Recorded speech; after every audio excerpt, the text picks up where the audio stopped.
The morning is grey over Newbury. Smoke drifts lazily from campfires curling through the damp air. Around the king's lines, men shift in their armour, tightening straps, checking blades, whispering in tired voices after another night spent on hard ground. Horses stamp, iron clatters, leather creaks. War has its own kind of music, and it plays again here. In the middle of this grim orchestra, a small boy walks, his hand tucked in a soldier's gauntlet.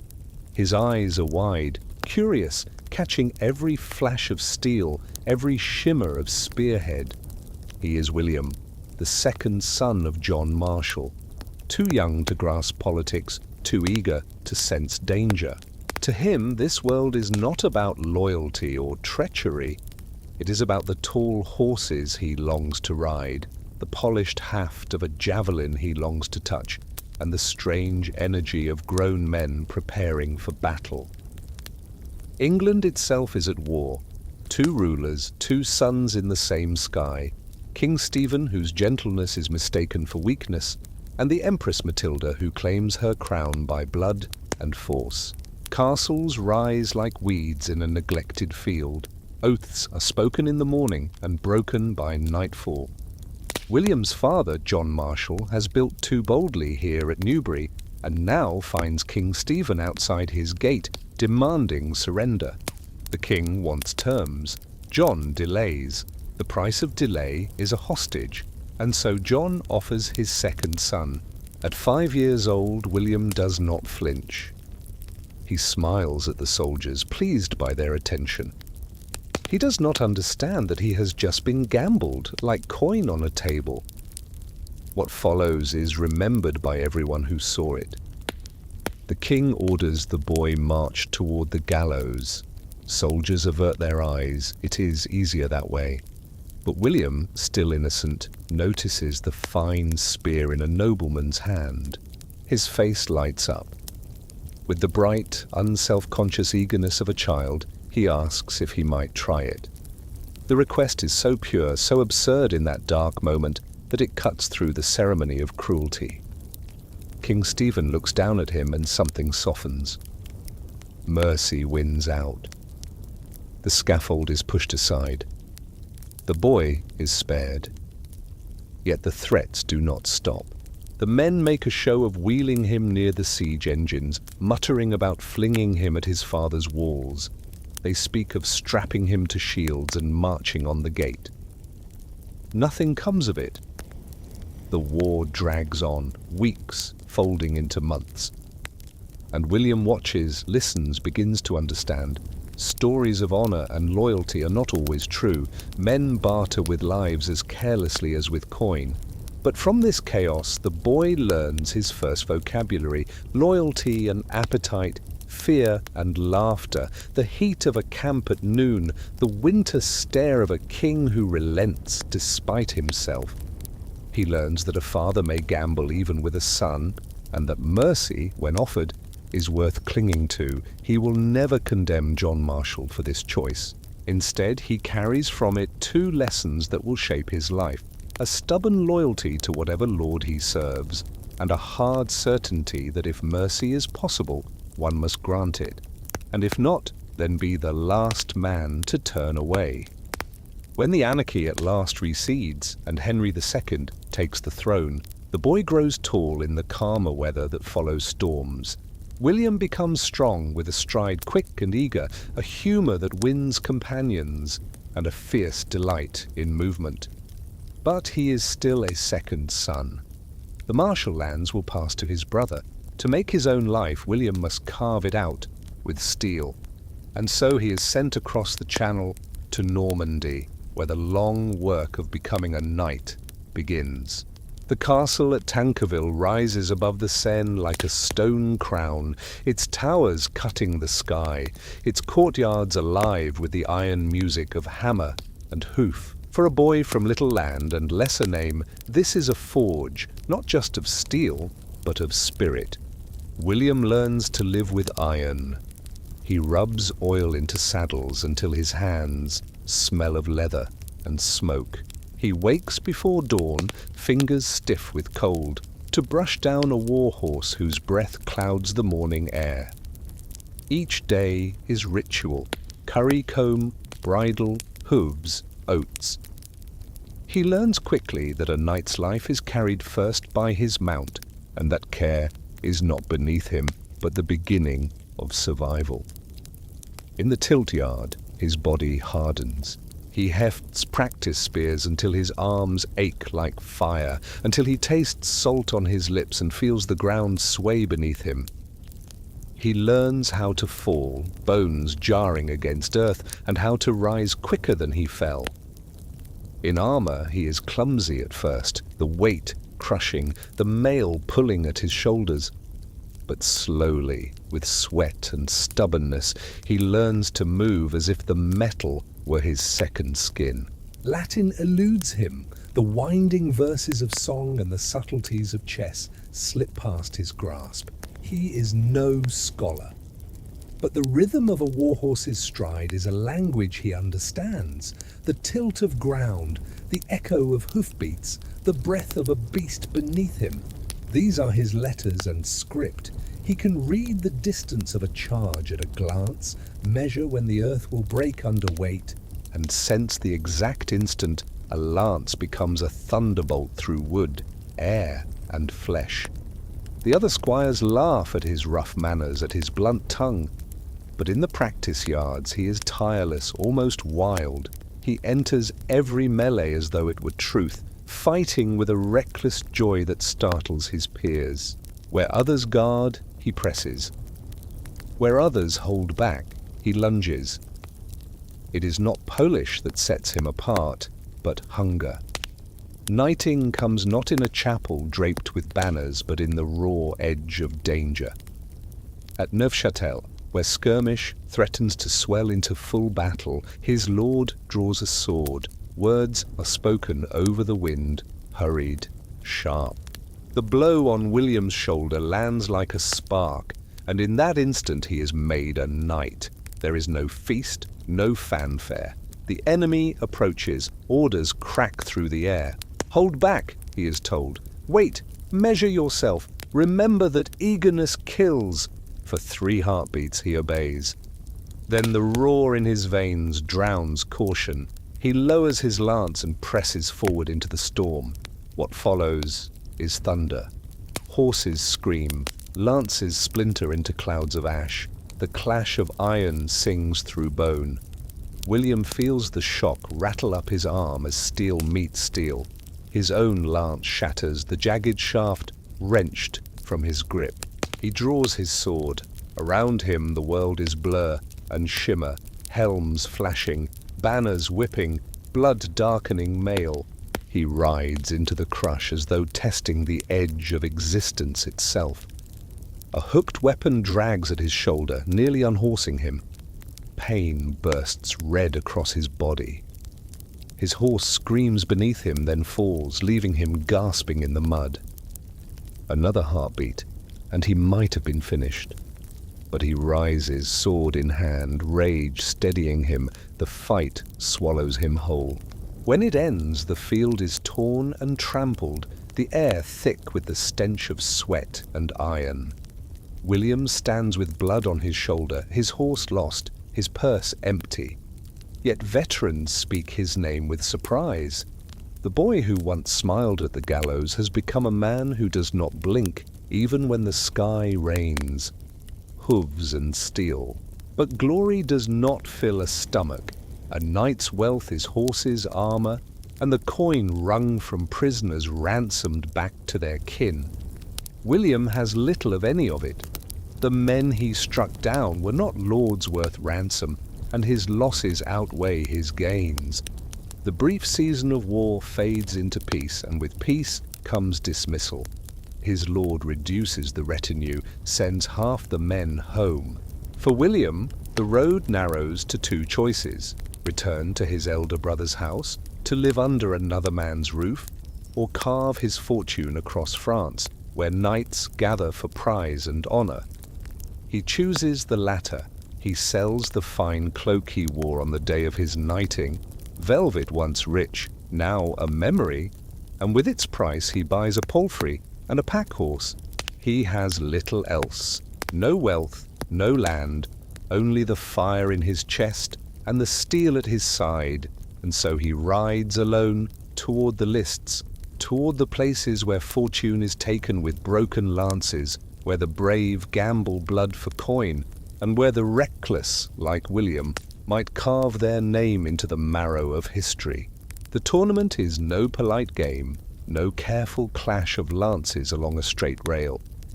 It is open country and organized chaos, hundreds of knights flooding across meadows and hedgerows in a tide of iron.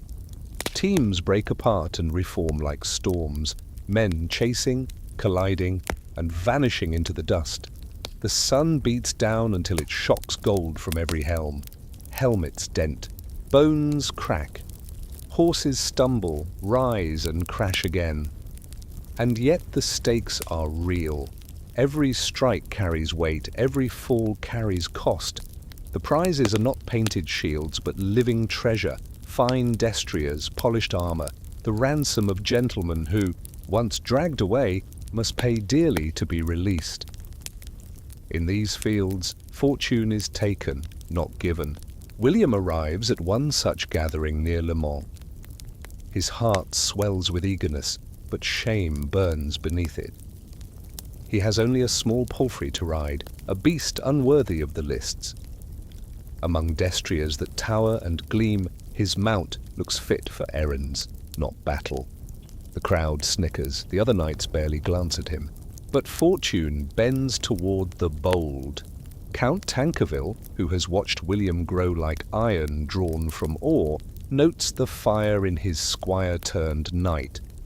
With a half-smile, he offers William a horse that no one else dares ride, a great destrier, dark-eyed and hard-mouthed, a half-wild thing that bites at hands and rears as if trying to climb the sky. Knights whisper warnings, but William takes the reins, tightens his knees, and gives the beast his trust. When the horns sound, he does not hold back. He lets the horse fly. The destrier surges like a storm, breaking its leash, hooves tearing furrows into the meadow.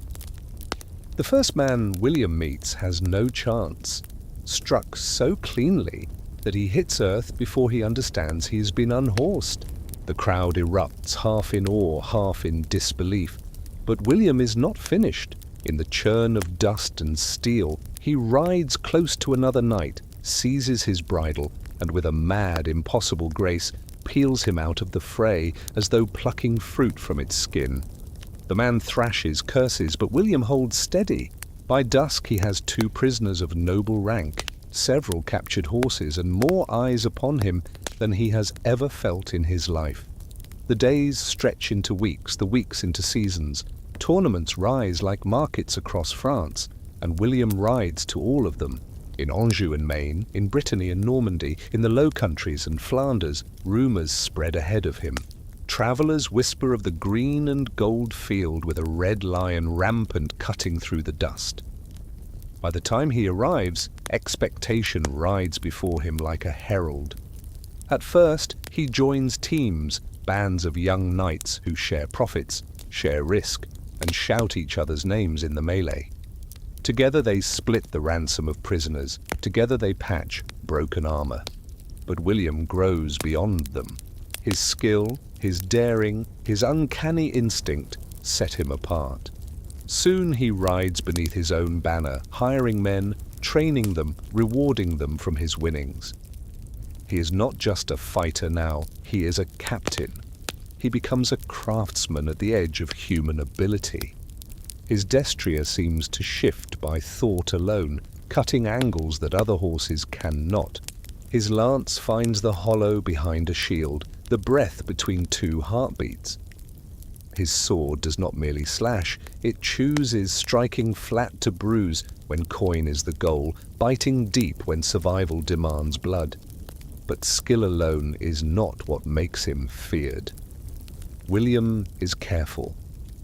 He studies the terrain before the horns blow, tracing the slope of ground and the cover of hedgerows. He watches enemy captains, weighs their pride against their caution, He knows when to drive and when to yield, when to feign exhaustion and slip away, when to vanish into the churn of bodies and reappear behind a man who thought himself safe. His mind, as much as his arm, wins him fortune. Allies begin to gather around him. Young knights eager to learn his strange art, veterans who admire his discipline in chaos.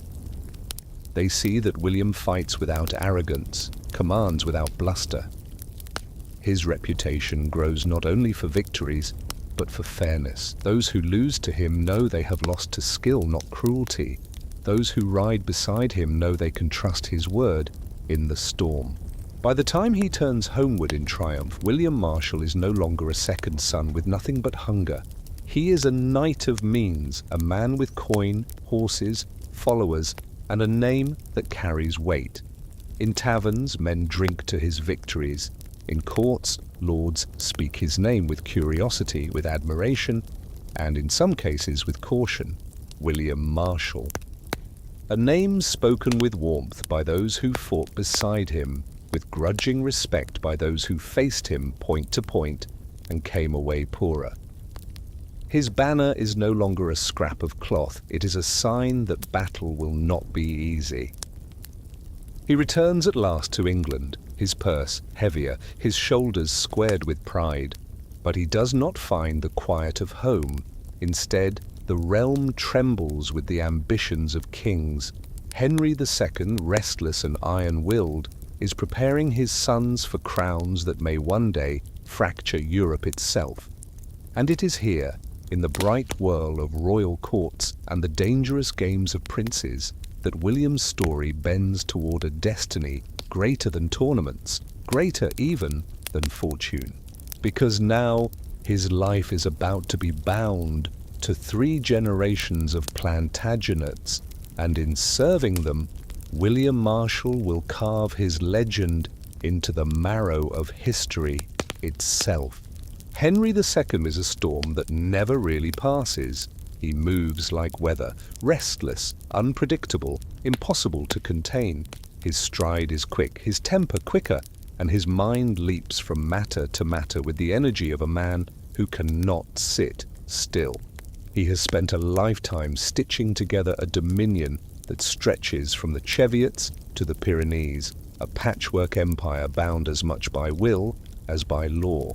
His eyes, sharp and suspicious, miss little. His household is a forge. The clang of words is as sharp as the clash of steel. Courtiers rise and fall as swiftly as sparks from a fire.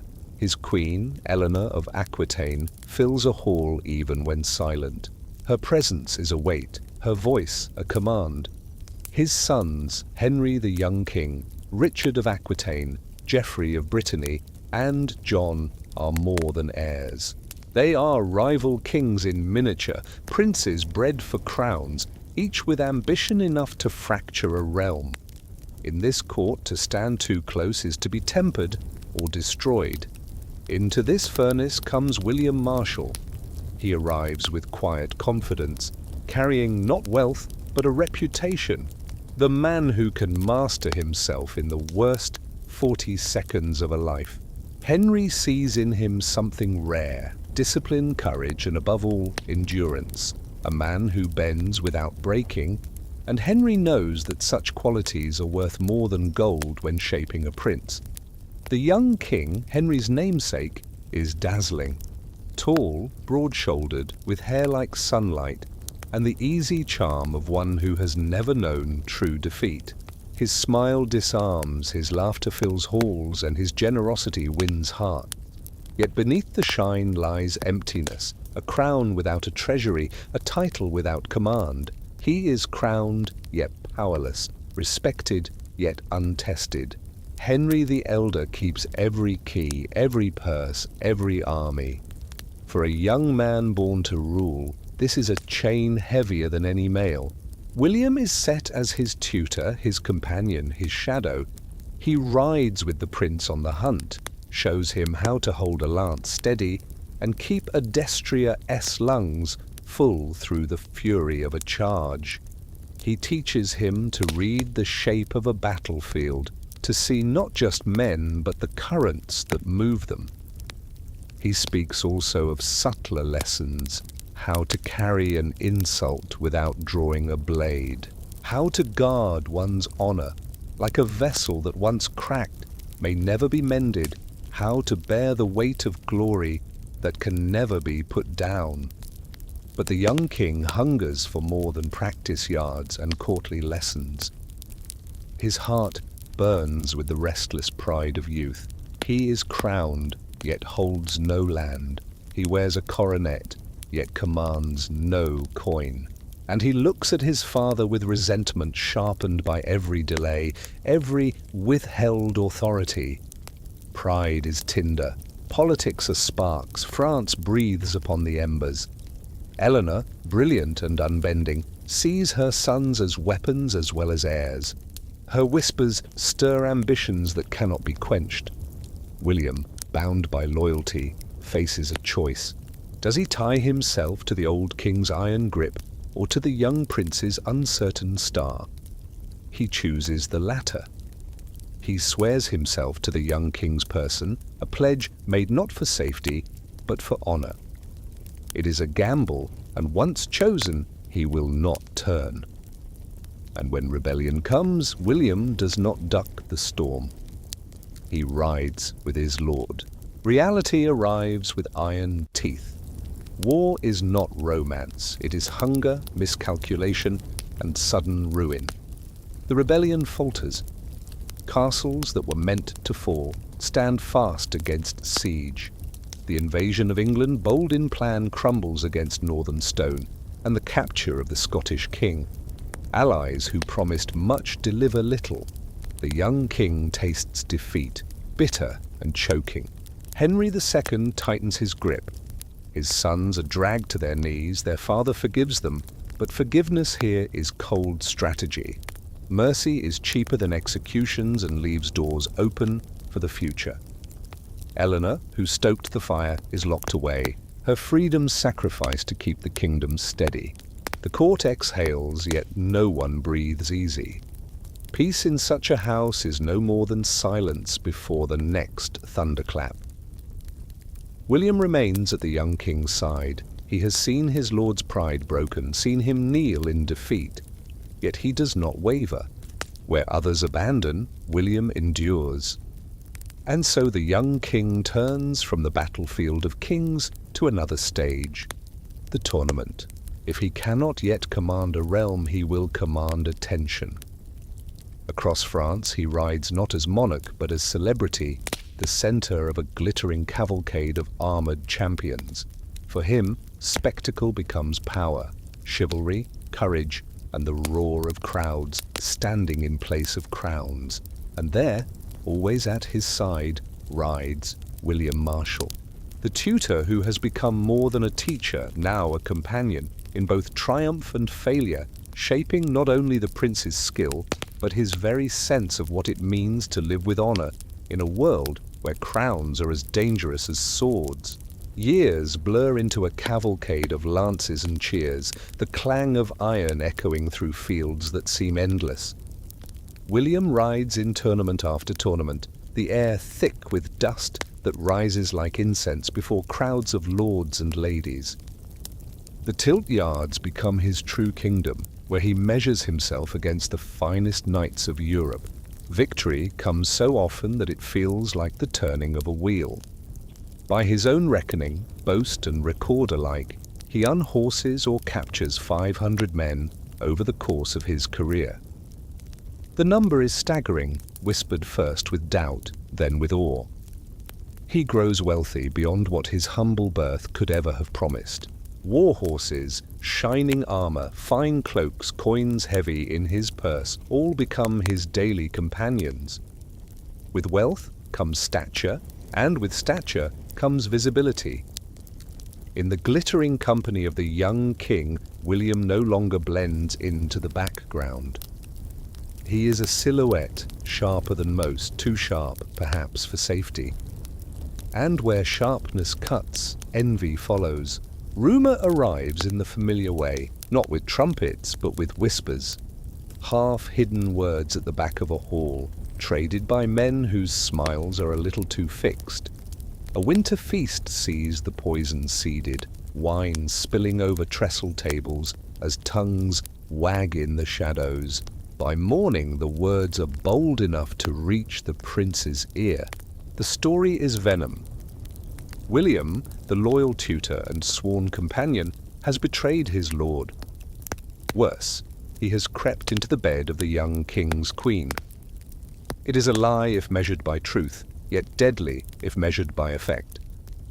The young king does not strike, but his warmth cools. His laughter no longer calls William close. Their bond, once forged in battle, sealed in trust, begins to fray. For William, the wound is plain and personal, deeper than any cut of steel. At a crowded court, William takes a bold step. He demands trial by combat. Let 3 of the accusers face him one by one, steel against steel. If he falls, let them hang him as traitor. If he stands, let the world declare him innocent. It is not arrogance, it is faith in his own truth. But the prince refuses. Perhaps fear restrains him, perhaps pride. Whatever the reason, silence spreads between them, thick as smoke. For the second time in his life, William walks away from a household he loves. Yet this time, he does not leave as a wandering knight of no name. He leaves famous, celebrated, feared, and wanted. Great lords court his service. Flanders takes him in, and again William proves himself with victories that carry his name into every corner of Europe. But then, as rumors always do, the calumny collapses under its own weight. The slander burns out. Word arrives, the young king calls him home. And William comes quickly. He always does when loyalty asks. But he does not return to sunlight and laughter. He enters a sick room choked with the smell of sweat and candles. The young king lies in bed, fever burning his body, dysentery stealing his strength. The once golden figure of tournaments is reduced to a pale, suffering shadow of himself. Around him, the ritual of the dying takes place, grasped hands, whispered confessions, the hurried settling of debts to both men and God. In those last days, the young king recalls a vow made in better health, to bear the cross and ride to Jerusalem as a pilgrim and a knight. Now, broken by illness, he cannot go, but he can pass the vow on. He turns to William. His voice is weak, unsteady, but filled with the weight of finality. He asks his loyal companion to fulfill the promise he can no longer keep. William, grief pressing his chest, agrees. He swears by honor and affection alike that he will take the cross in his stead. Not long after, the young king dies, only 28 years old. The world dims for William. A prince he had guided, defended, and loved in loyalty is gone, leaving behind not glory, but a void. William lays aside tournaments, wealth, even ambition. He takes up pilgrimage instead, exchanging the roar of the lists for the solemn vow of a crusader. He returns home just long enough to set his affairs in order, to clasp the hands of family while they still live. Then, true to his word, he sails east. What he does in the Holy Land is veiled in silence. He prays at shrines where Christ once walked. He stands guard upon walls under the blazing Levant sun. He forges quiet friendships with the Templars and Hospitallers, ties that will matter in years yet to come. And he watches. He watches the wind shift as Saladin gathers his strength, a storm waiting beyond the horizon. 2 years pass like a breath held too long. When William finally turns back toward the Channel, he returns not as the prince's tutor, not as a tournament champion, but as a man who has touched both the heights of glory and the shadow of loss. Ahead waits Henry II, still a force of nature and a court as perilous as any battlefield. Henry II greets William not as a wanderer returned, not as a soldier for hire, but as something rarer, a friend worth keeping. The old king has seen men rise and fall like sparks from his fire, but William's loyalty has proven itself through storms of rumor, rebellion, and pilgrimage.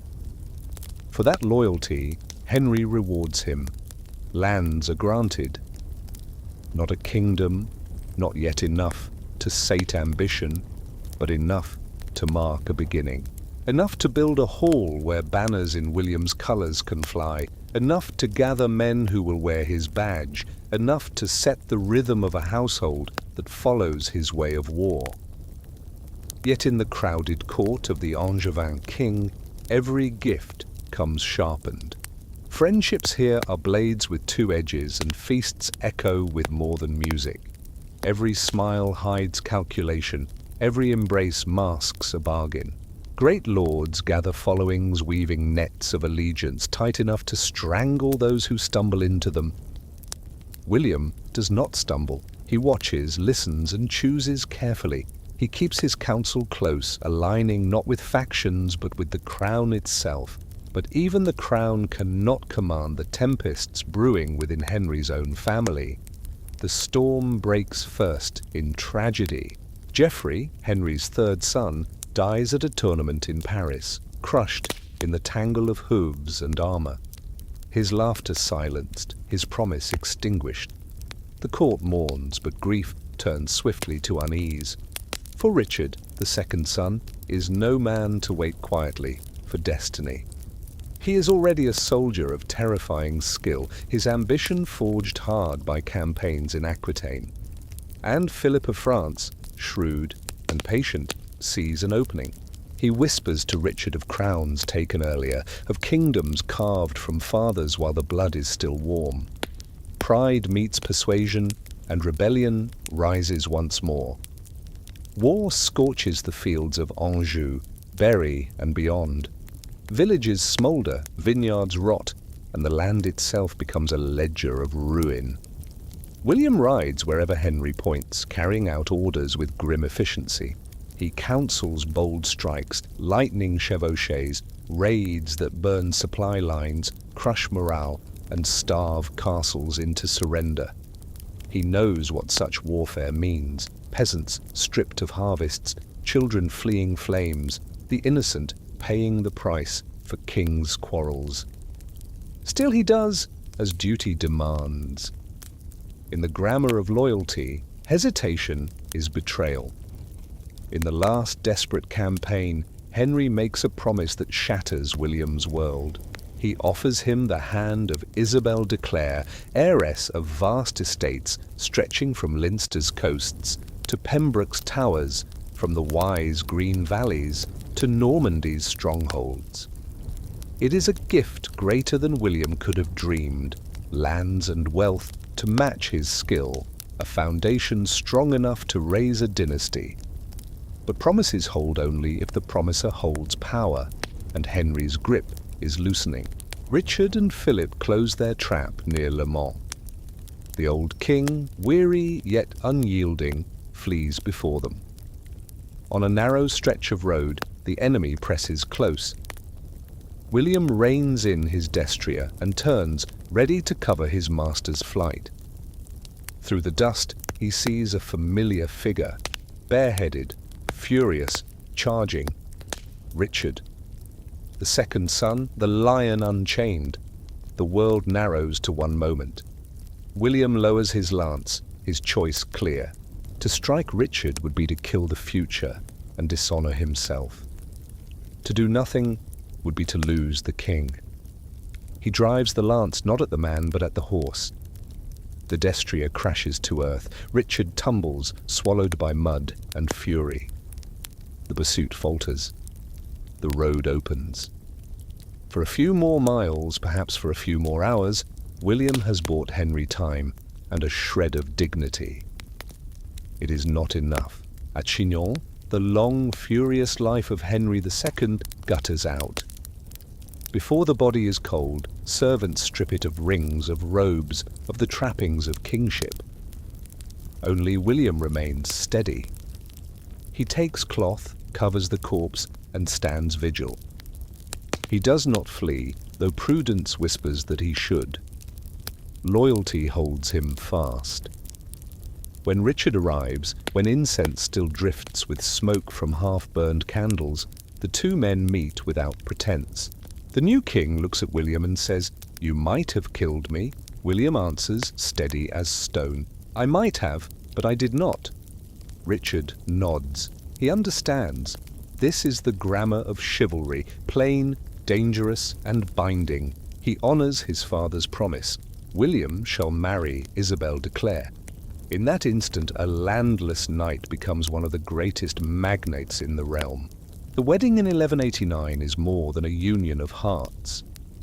It is the forging of a political fact. William Marshal is now Earl of Pembroke, master of estates that rival dukes, lord over men who once would not have known his name.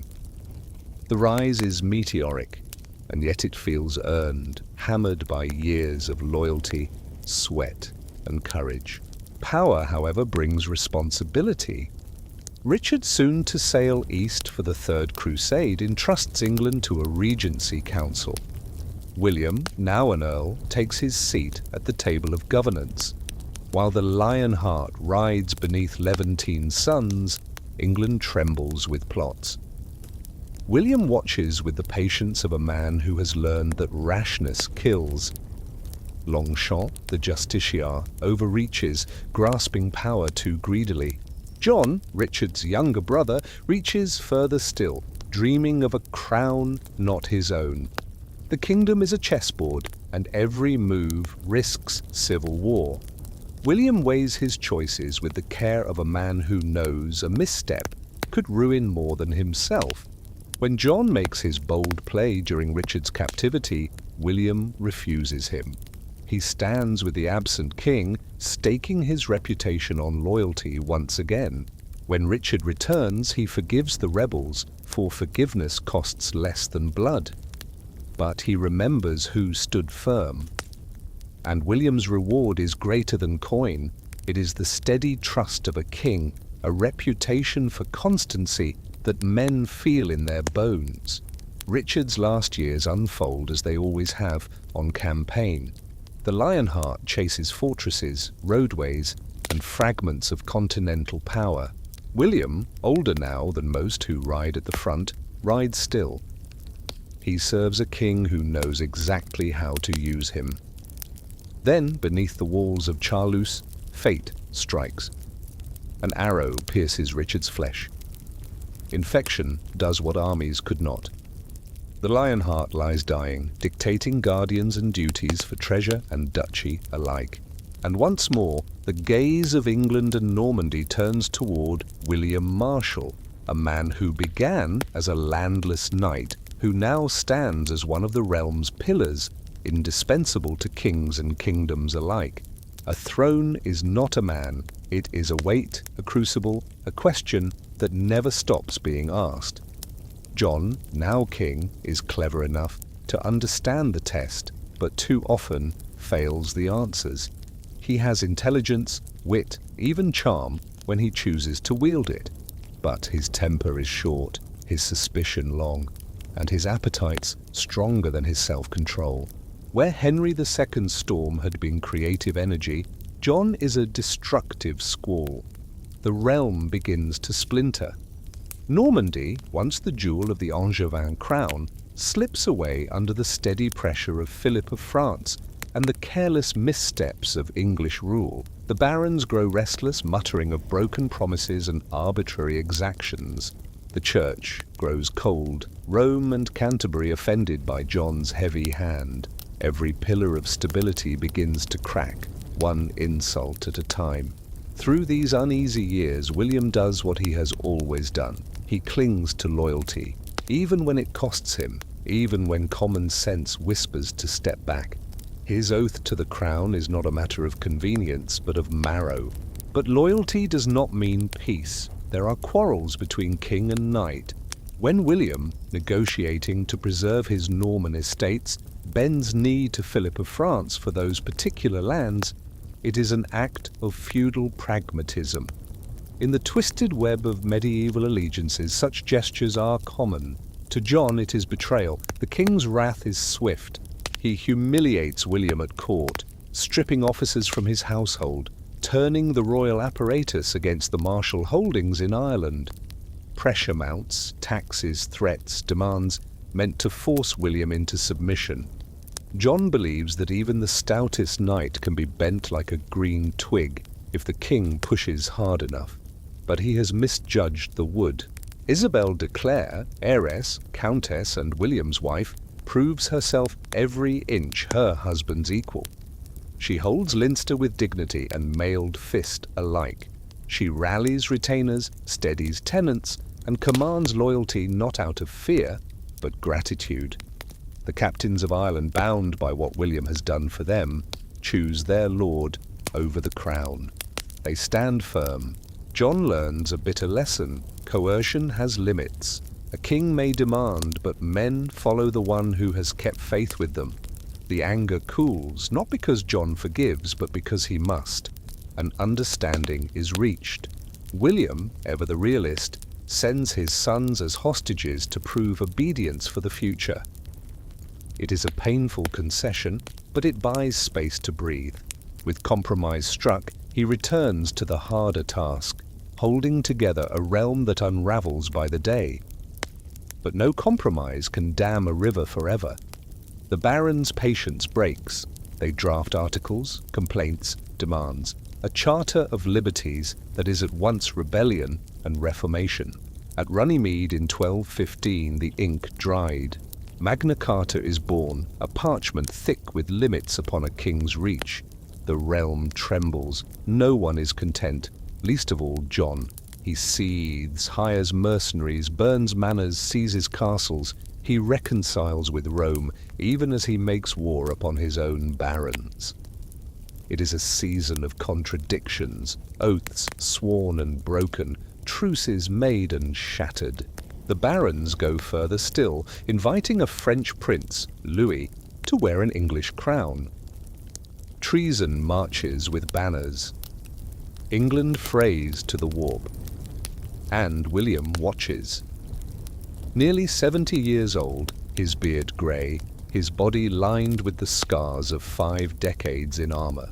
Yet his mind is sharp. His will is unbroken. He believes still that oaths matter, that kingship is a burden not to be toppled by foreign blades. A child with a claim, he thinks, is better than a prince from France who will take with one hand and tax with the other. In the autumn of 1216, John died, sick, fearful, abandoned by many, remembered already as faithless. His death leaves a cliff before England, and it is William Marshal who steps forward, not because the way is safe, but because it is right. They bring the child to him, Henry. 9 years old, thin as a reed, eyes too large for his tired face. A boy who knows enough to fear, but enough also to trust. "I entrust myself to God and to you," the child says, his voice trembling at first, then steadying. The words strike William Marshal harder than any lance. They pierce through armor, through years of scars. He kneels, the old knight, before the boy king. "As long as I am able," he answers, voice low but unyielding, "I will be your loyal man." There is no time for pomp, no gilded crown. In a monastery at Gloucester, the coronation is cobbled together with what they can find: a circlet from the Queen Mother S arm, borrowed prayers, a handful of banners. It is ceremony stitched with stubbornness and hope, the fragile hope of a realm near collapse.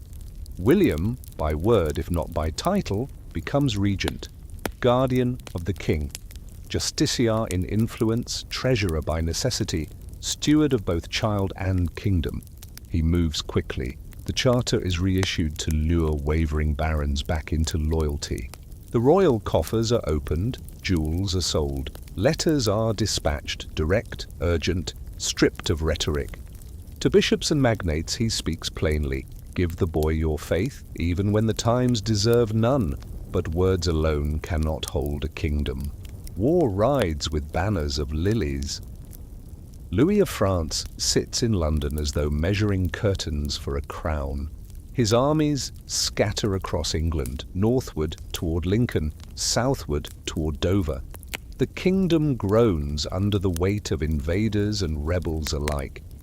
William searches for the ground that can turn numbers into weakness. Lincoln offers itself, a royalist town held by a French garrison, its streets narrow, its alleys treacherous. There, where walls funnel armies, a smaller force may strike like a knife.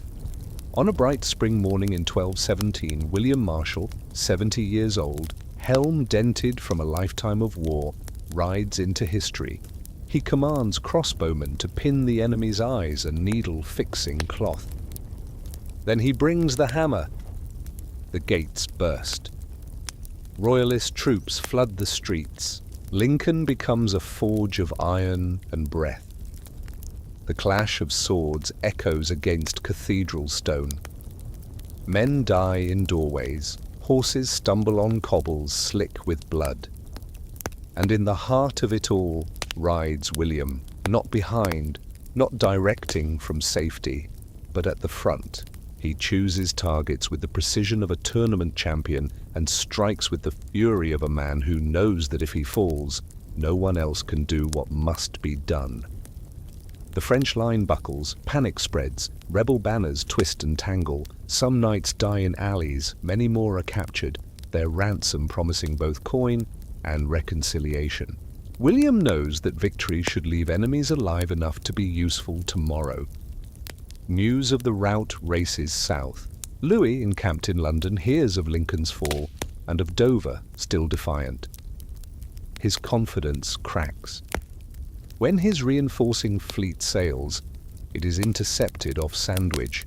English ships fighting with hooks and knives tear into the enemy with the desperation of men defending their last home. The fleet breaks. Louis's dream of an English crown breaks with it. Peace follows, cautious and imperfect, but real. Louis accepts a purse of silver and returns across the Channel. The rebel barons shuffle back into allegiance, their pride soothed, their treachery half forgiven.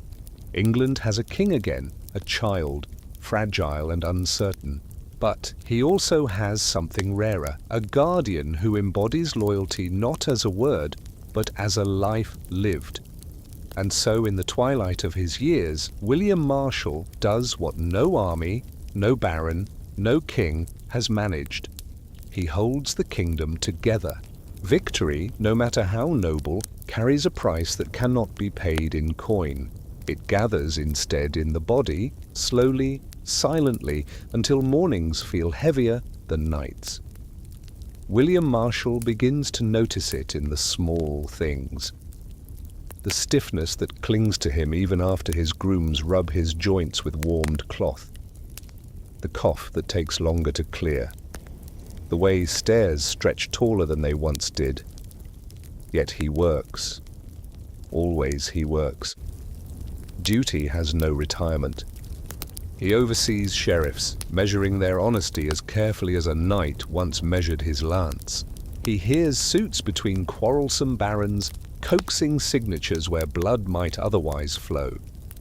He sits with bishops whose Latin is flawless and whose politics are sharper still, listening with the patience of a man who has fought too many battles to waste energy on vanity. And he keeps the boy King Henry close enough to see the craft of governance, far enough to respect its burden. His household has grown into a realm of its own. Isabel is its heart, the quiet force of order and grace. She is gentle where gentleness heals, unyielding where firmness is needed. Their sons rise tall and restless, eager for campaigns that have not yet called them. Their daughters, bright with wit and poise, draw suitors who understand what a martial alliance means in a world still balanced on knives. The old captain of tournaments still rides at times, though not to war. His body will no longer suffer the press of melee or the jolt of lance, but he can ride in procession, helm lifted high, a living emblem of constancy. When he enters a hall, men breathe easier simply because William Marshal still stands among them. But illness waits in ambush, as it always does. In the year 1219, the slope of his strength steepens. Each morning costs him more than the last. He knows what it means. A knight does not flinch at battle, nor should he flinch at the final one. He begins to set affairs in order. He does so with the clarity of a soldier preparing his tack before dawn. Debts owed by the treasury, money he himself advanced during the worst of England's war, are settled, not for pride, but so that accounts may be closed. Responsibilities are divided among his sons and his household officers with the same measured hand that once placed men in line before a charge.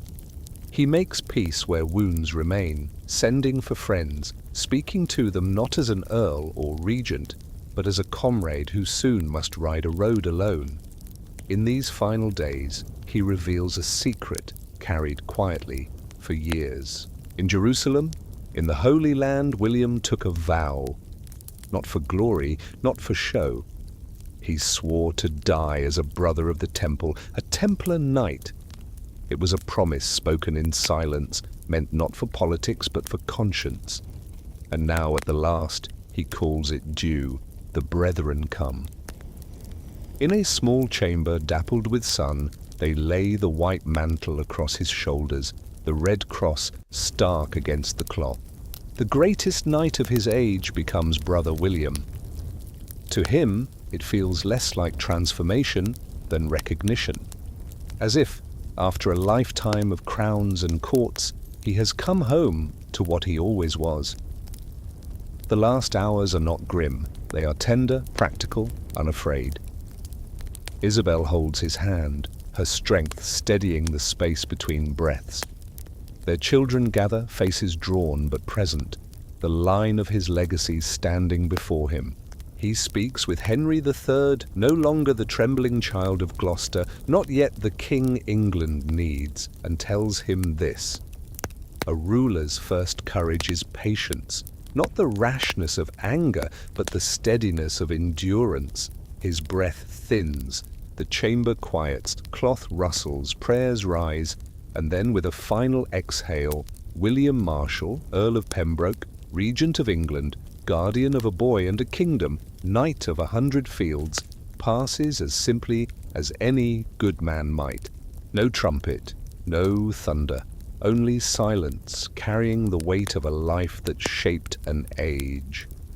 He lies in Temple Church, London, beneath cold stone and candlelight. His effigy shows him as the world remembered him, cross-legged, a sword at his side, a lion curled at his feet. For more than 8 centuries, that figure has kept its silent vigil, worn smooth by time, yet still speaking to those who pause and look. It tells a truth often blurred in memory, that chivalry is not mere pageantry. It is not banners and feasts alone. It is choice after choice in the dark, when no crowd watches, when loyalty costs more than it repays. His sons would not carry the martial line far. Within a generation, the male branch withered, titles and lands folded into other noble houses, vanishing as rivers vanish into the sea. But one monument endured, the history of William Marshal, the great poem commissioned by his son, a tapestry of verse woven from the memories of those who had ridden beside him or against him. It is part biography, part mirror of an age, and through it one thread runs bright.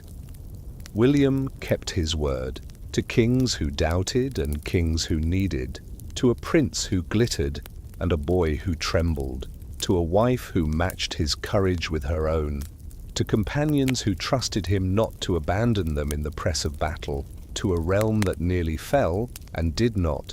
He kept his word. Was he cunning? Without question. No man survives the courts of Henry II, Richard the Lionheart, and John Lackland without keen instincts. He read men with the precision others reserved for maps. He bent when bending meant survival, yet never so far as to break. His cunning, unlike so many courtiers, served not only himself but the fragile common good. Was he a saint? By no means. He fought wars that scarred villages, burned fields, emptied granaries. He served masters whose quarrels fell hardest on peasants who never chose them. He made compromises that would trouble any saint's conscience. Yet he bore them as men must, accepting that the world is not made of perfect choices, but of hard ones. And still, when the balance is struck, William Marshal stands where legend has placed him. The boy spared by a merciful king learned mercy. The knight who won a fortune by marriage repaid it with a lifetime of service. The champion of 1,000 lists set aside glory to carry a cross for a dying friend. The regent who could have crowned a French prince instead gambled everything on a frightened boy, and in doing so saved a kingdom. Stand quietly in that round church on Fleet Street, and you may feel it even now.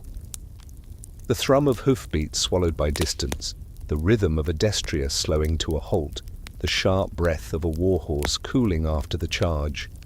And in the silence, a whisper from a rider who lived his creed: keep your oath, hold the line, go first if no one else will. When you are given the choice between fear and honor, choose the path your soul will thank you for when all the lances are laid down. That is William Marshal's true legacy, and though centuries separate us, his lessons remain startlingly modern. We may not wear mail or ride destriers, but we still face choices in the dark, moments when it is easier to turn aside, to betray, to chase quick gain. William's life reminds us that character is built in those unseen choices, and that keeping faith, whether with a friend, a family, or a principle, outlasts fortune, titles, or applause. In our own time, loyalty is tested in subtler arenas, standing by colleagues when storms break, honoring commitments even when more profitable options beckon, holding fast to integrity in a culture that often rewards speed over substance. William Marshal shows that resilience and patience can be as powerful as daring, that trust once earned is the greatest coin a person can hold, and that leadership is less about command than about being steady when others falter. He teaches us, too, that greatness does not mean flawlessness. He was shrewd, sometimes ruthless, capable of hard bargains, and yet the weight of his life leaned towards service, not self. That balance, imperfect but honest, is what makes him real, and what makes his example worth carrying into the present. This, then, is the story of William Marshal. The greatest knight, measured not by the shine of his armor, nor the sharpness of his blade, but by the promises he carried and kept across the arc of a lifetime.